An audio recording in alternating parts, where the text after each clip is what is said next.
అందరికీ నమస్తే. నేను మీ వెంకట్. ప్రేక్షకులు, ఈరోజు మన సోడాబుడ్డి సాలే కానీ మిగతా వీడియోకి చూద్దామా. మరి ఈ సోడాబుడ్డి సాలే హిజడీకి ఔలాద్ గాడు మరి ఏమేమి మాట్లాడుతున్నాడో మనుస్మృతి గురించి, మళ్ళీ మన గురించి, మళ్ళీ హిందువులోన ఎలాంటి ద్వేషం నింపబోతున్నాడు ఈ లుచ్చాగాడు చూసి మళ్ళీ ఎన్కౌంటర్ చేసేద్దామని వచ్చారా సాలేగా. ఒరే హిజడీకి ఔలాద్ సాలే, సోడాబుడ్డి సాలేగా వచ్చాయి.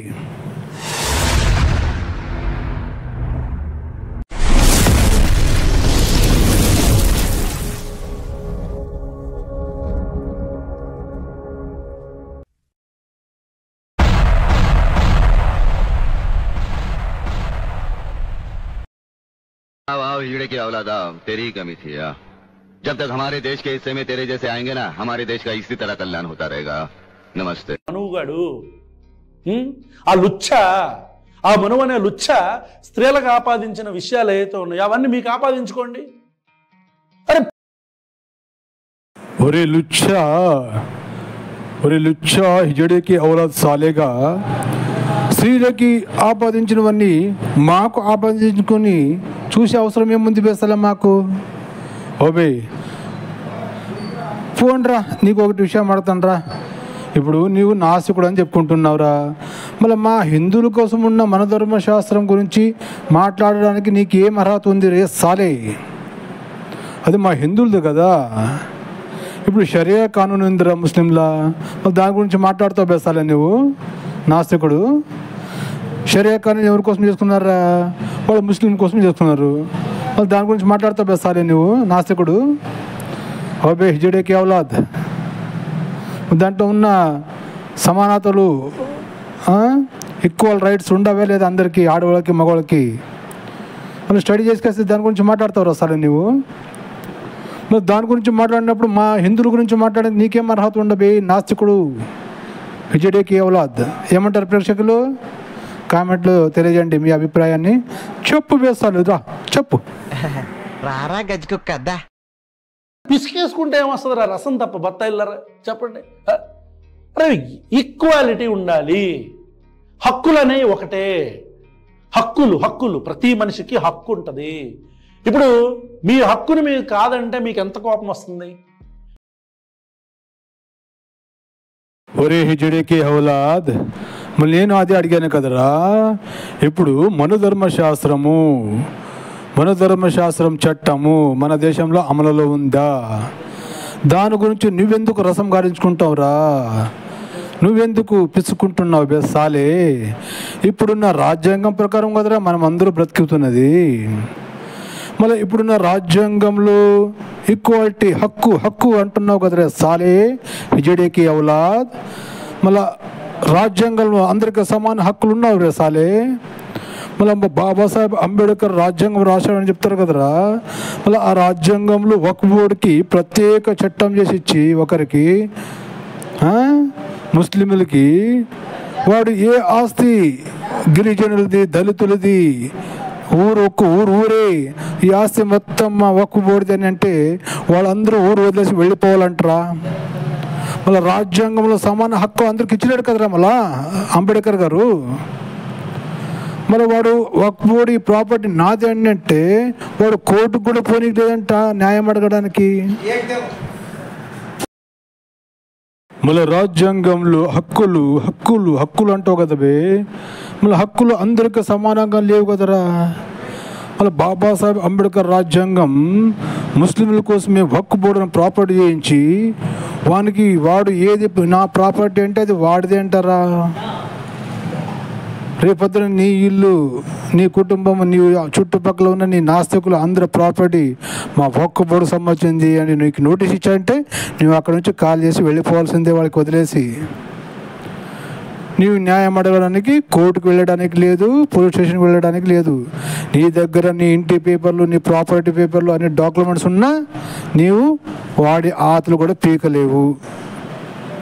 ఇలా చేసింది మళ్ళీ రాజ్యాంగం, అంబేద్కర్ రాజ్యాంగం. మళ్ళీ సమాన హక్కులు లేవు కదరా. మళ్ళీ ఎలా రాజ్యాంగాన్ని కలిసేద్దామా? అవురా? హిజడీకి హౌలా సాలేగా మళ్ళీ దీని గురించి ఒక వీడియో చేసి మాట్లాడవే. హౌరా సాలేగా చెప్పవే సాలే. ఇప్పుడు మన ధర్మశాస్త్రంలో ఏవైనా లోపదోషాలుంటే వాటిని సరిచేయాలి కానీ కాల్చేయడం ఏంట్రా?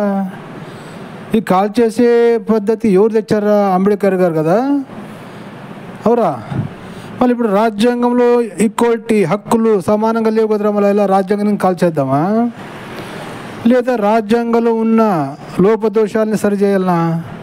అవే హిజడీకి హౌలా సాలే చెప్పు. ప్రేక్షకులు ఏమంటారు నేను చెప్పే మాట మీద? సో మీ అభిప్రాయాన్ని కామెంట్ల రూపంలో తెలియజేయండి. చెప్పురా. सोडा बुड्डी हिजड़े के औलाद के साले बोल. उससे सुपारी निकाल के बात कर रहे बाबा. इसके मुंह में पैदाशी सुपारी है, ये तोतला है. ఇయే కదా హక్కులు ఆడవాళ్ళకు కూడా కావాలి.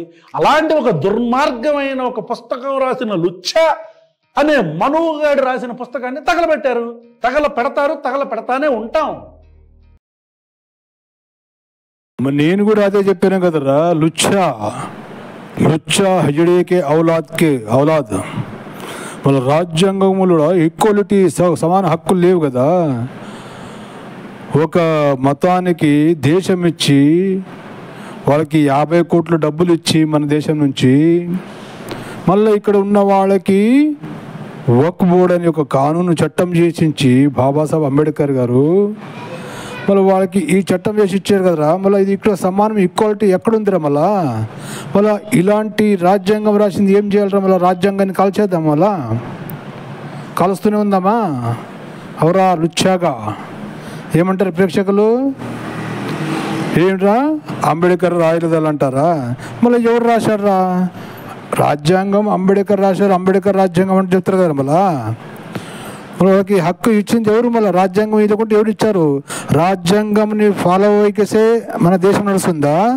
మళ్ళీ ఎవరు ఇష్టం వచ్చే ప్రకారం వాడు నడుస్తుందా? ఏంట్రా అంబేద్కర్ గారు అలా రాజ్యాంగం వాళ్ళకి రాసిలేదంటావా?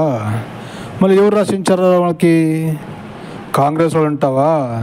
సరేరా, మళ్ళా రాజ్యాంగం అని అరుస్తుంటావు కదా. మళ్ళీ రాజ్యాంగం ఉన్నప్పుడు రాజ్యాంగం ప్రకారమే ఏ ప్రధానమంత్రి వచ్చినా నడుచుకోవాలి కదరా. మళ్ళీ వాని ఇష్టం ప్రకారం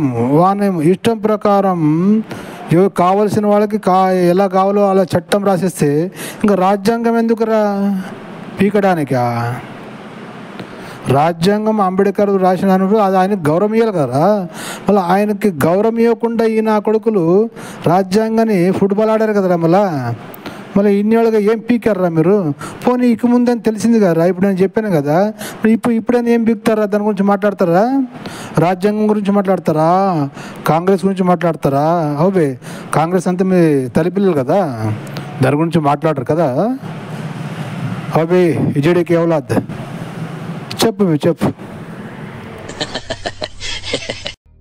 కోప్పడకూడదు, బాధపడకూడదు మీరు. ఏంటి? సో ఇప్పుడు మనం ఇది జస్ట్ ఇంట్రడక్షనే బతాయి, ఇది జస్ట్ ఇంట్రడక్షనే. ఇప్పుడు వీడియోలోకి వెళ్ళిపోదామా?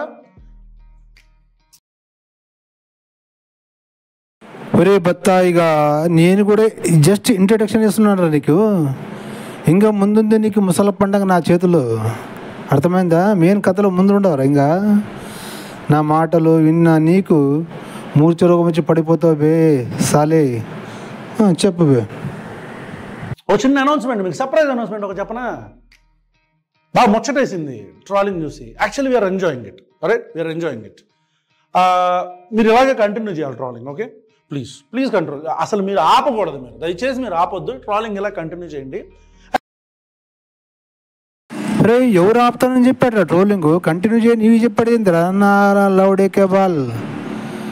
కంటిన్యూ ట్రోల్ కాదురా, ఎన్కౌంటర్ చేస్తుంటారా నీకు ఈ వీడియోలకి. ఈ వీడియో చూసిన ప్రతి ఒక్క ప్రేక్షకులు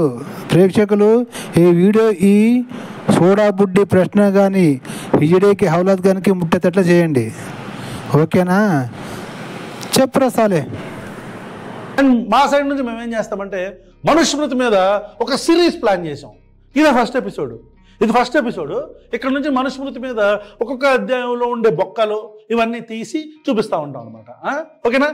ఫస్ట్ పార్ట్ ఇది. ఇప్పుడు ఓకే రైట్, ఒక్క నిమిషం. ప్రథమ అధ్యాయం 93, 94 అంట. మనుస్మృతిలో ప్రథమ అధ్యాయం 93, 94. ఆజావ్. अरे हिजड़े की औलाद, मैं क्या बोलता हूँ सुन रहे, तू आजा इधर. तू कब सीरीज बनाता बोला ना, అరే హిజడేకి ఓలా సిరీస్ చేస్తామని చెప్పినప్పుడు ఏం చేయాలి నువ్వు?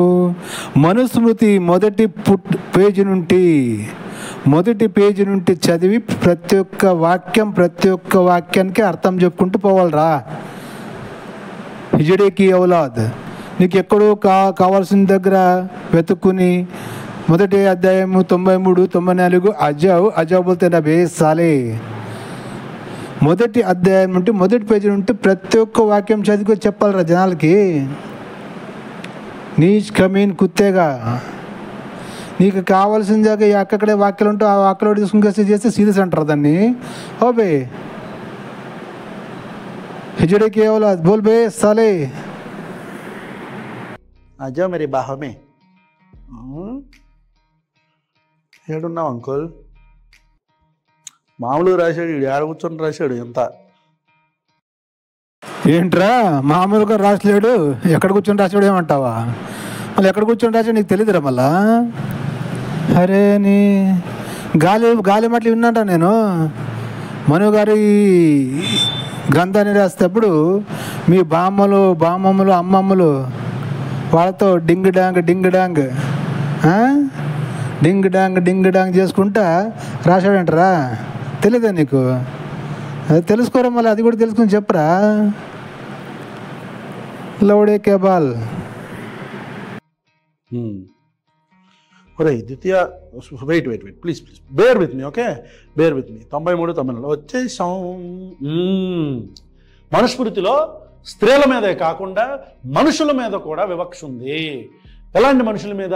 ఇప్పుడు మనం ఈ వర్ణ వ్యవస్థ అంటామే, ఈ వర్ణ వ్యవస్థలో ఉండే వివక్ష ఏంటి, ఎలా ఉంటుంది అనేది కొన్ని పాయింట్స్ గ్లిమ్స్ మచ్చుక్కి తీసి ఒక సిరీస్ చేద్దాం అనుకుంటున్నాం.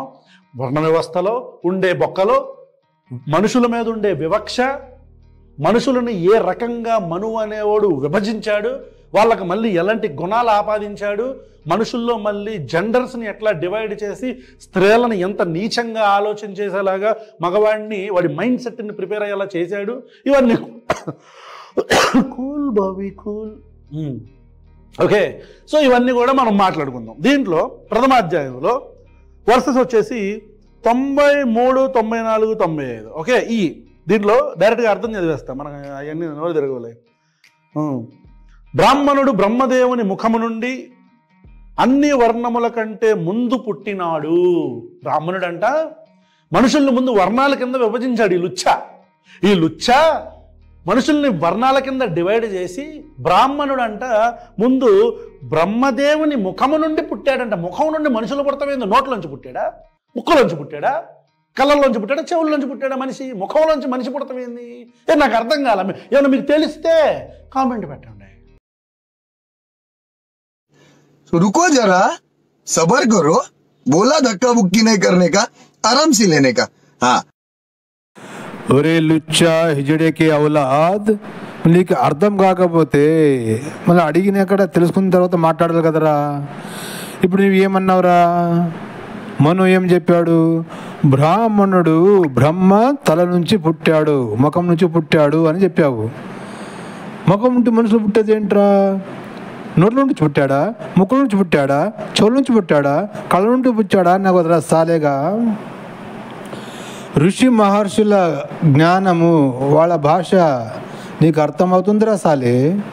నీవు హైబ్రిడ్ కాలంలో పుట్టిన హైబ్రిడ్ కోడిగాడివి, నీకు ఎలా అర్థమవుతుందిరా? ఇప్పుడు నీ భాషలో చెప్తాను రా. ఏమరా? నీ భాషలో చెప్తాను. ఇప్పుడు నీ తల్లి ఉందిరా, ఇప్పుడు నీ తల్లి ఉంది, నీకు జన్మనిచ్చింది, నీవు పుట్టావు కదా. ఎక్కడి నుంచి పుట్టావురా? నువ్వు బయటకు వచ్చావు. ఎక్కడి నుంచి బయటకు వచ్చావు చెప్పు. ఇప్పుడు సామాన్యంగా గౌరవవాచకంగా మాట్లాడాలి అంటే ఈ ప్రశ్న అనే హిజడేకే ఔలాద్ గాడు సాలేగాడు వాళ్ళ అమ్మ గర్భం నుంచి బయటికి వచ్చాడు అని చెప్తామనుకో. ఎగ్జాంపుల్ చెప్తున్నాను. గర్భం నుండి ఎలా వస్తావురా నువ్వు? గర్భం నుండి ఎలా వచ్చావు? గర్భం నుండి ఏమి కడుపు చీల్చుకొని వచ్చావా? ఏమి గుద్దలు ఉండి వచ్చావా? ఏమి కడుపు చీల్చుకొని వచ్చావా? పక్క చీల్చుకొని వచ్చావా? ఏమి ఎన్నుపూస చీల్చుకొని వచ్చావా? గర్భం నుంచి ఎలా చీల్చుకొని వచ్చావురా? వచ్చింది యోని నుంచి కదరా. నాకు అర్థం కాలేదు. మళ్ళీ నీకేమైనా తెలిస్తే కామెంట్ చేసి చెప్పు నాకు. ఏమంటారు ప్రేక్షకులు? వీడిని నాలెడ్జ్ అంతకంతే, వీడు హిందూ ధర్మం శత్రువు, ఒళ్ళంతా విషం నింపుకొని సనాతన ధర్మాన్ని, మనుస్మృతిని, మనుని మైండ్లో, ప్రజల మైండ్లో విషం నింపాలనేదే వీడి మెయిన్ అజెండా. సో మనం ఉన్నాం కదా వీనికి పెట్టడానికి. ఇదిరా సోడా బుడ్డి సాలేగా. ఇప్పుడు నువ్వు పుట్టావురా, గర్భం నుంచి, తల్లి గర్భం నుంచి వచ్చాడని చెప్తాం కదా. ఏమి యోనిలుంటే ఇప్పుడు నేను చెడ్డ మాటలు మాట్లాడలేను, ఎందుకంటే వీడియో విన్న వాళ్ళకి మళ్ళీ అసహ్యంగా అనిపిస్తుందని. ఇక నేను మీ నాలాంటి వెధవలకి అలాగ మాట్లాడితే అర్థమవుతుంది. నువ్వు ఎక్కడి నుంచి పుట్టావు? పుట్టడం అంటే ఏంది? ఈ భూమి మీదకి ఎక్కడి నుంచి వచ్చావురా నువ్వు? నీ తల్లి యోని నుండి వచ్చావు కదా, మరి గర్భం నుండి ఎలా వచ్చావని ఎలా చెప్తారా మళ్ళా? అదిరా తేడా.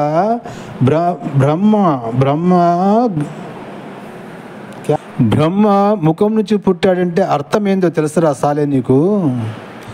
బ్రహ్మ ముఖం నుంచి పుట్టాడంటే అర్థం, ముఖం అంటే ముఖం, ఈడ మనం తలలో మైండ్ ఉంటుంది కదా, బుద్ధి. ఆ బుద్ధి నుంచి పుట్టినవాడు బ్రాహ్మణుడు అని అర్థం రా. నోట్లో నుంచి పుట్టాడా? పుట్టడం అంటే నోట్ల నుంచి పుట్టాడా, చెవుల నుంచి పుట్టాడా, కళ్ళ నుంచి పుట్టాడా? ఏందిరా తిక్కగా ఆడతావు? ముఖంలోనే భాగాల్లోనే కదా తల ఉండేది.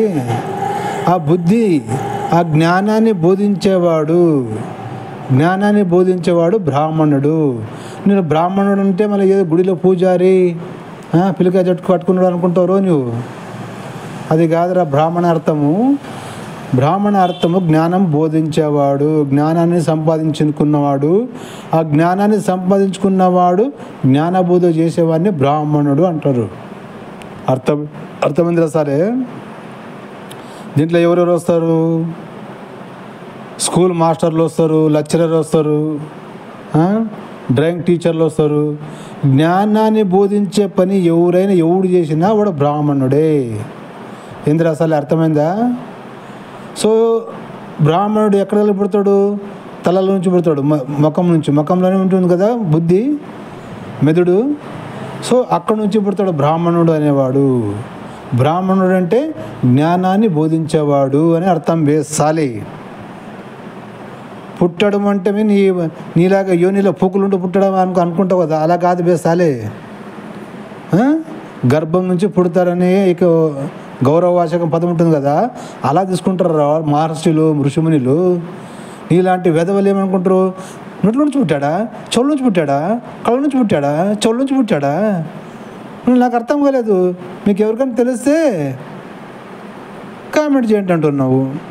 మళ్ళీ నేను అదే అడుగుతున్నాడా? ఇప్పుడు నువ్వు ఎట్లా పుట్టావు? తల్లి గర్భం నుంచి పుట్టావా? గర్భం చీల్చుకుని పుట్టావా? కడుపు చీల్చుకుని పుట్టావా? వెన్నుపూసల నుంచి పుట్టావా?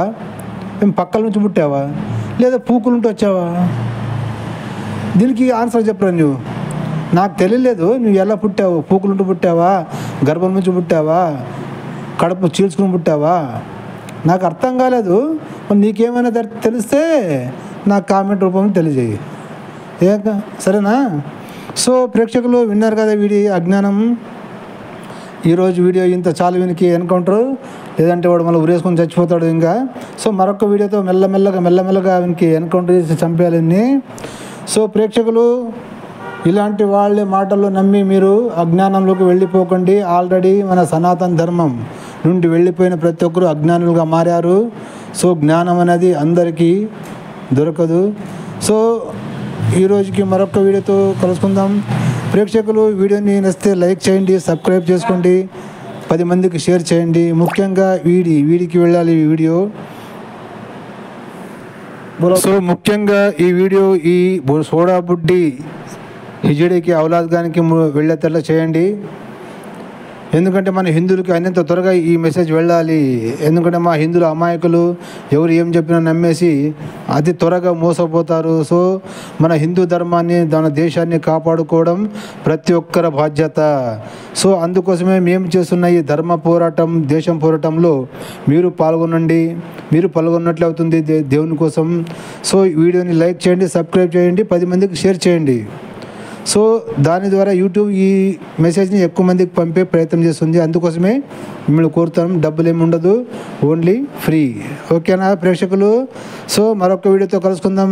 ఈ వీడి సోడా బుడ్డి కానీ ఎన్కౌంటర్ వీడియోతో. సో అప్పటి వరకు ప్రేక్షకులు అందరూ చెప్పండి, జై హింద్, వందే మాతరం, భారత్ మాతా కీ జై.